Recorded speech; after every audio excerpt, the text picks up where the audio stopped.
EO Hume 1850 से 1906 तक आर्यन मुतलकर को जनदाता घोषित किया गया। ईओ ह्यूम आईसीएस रहते हुए 1859 में लोकहित नामक समाचार पत्र प्रकाशित किया।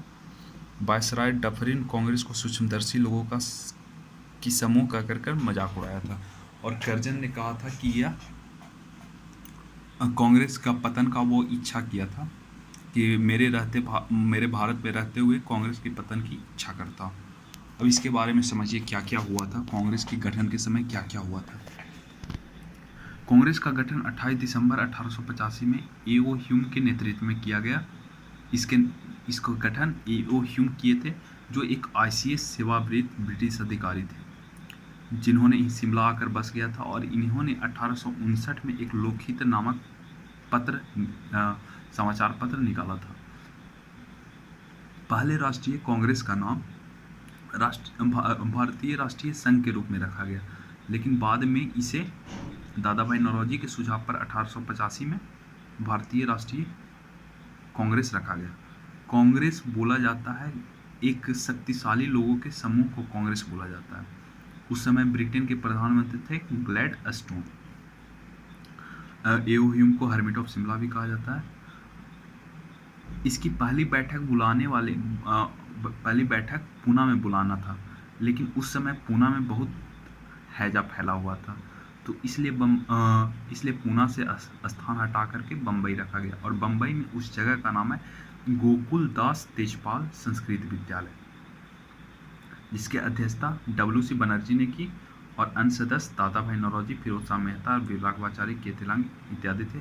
इसमें से 72 सदस्य जो थे वकील और पत्रकार थे। ये क्वेश्चन बहुत इंपॉर्टेंट है कि कितने सदस्य थे, तो 72 सदस्य थे, और उसमें से अधिकतर क्या थे, वकील और पत्रकार थे।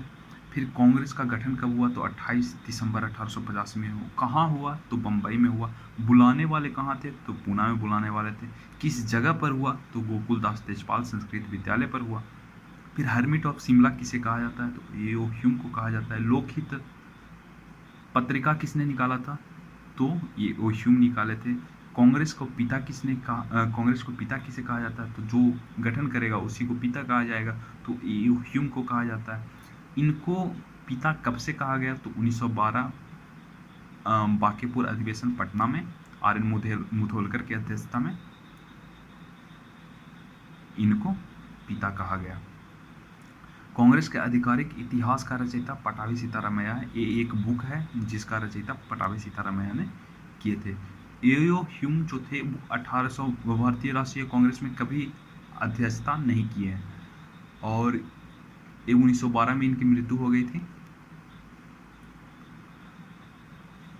और ये 1885 से लेकर के 1906 तक सचिव या महामंत्री के पद पर रहे।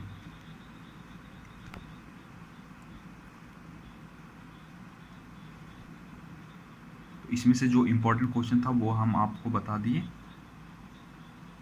क्या क्या पूछ सकता है। फिर आगे चलते हैं कांग्रेस के अधिवेशन के बारे में।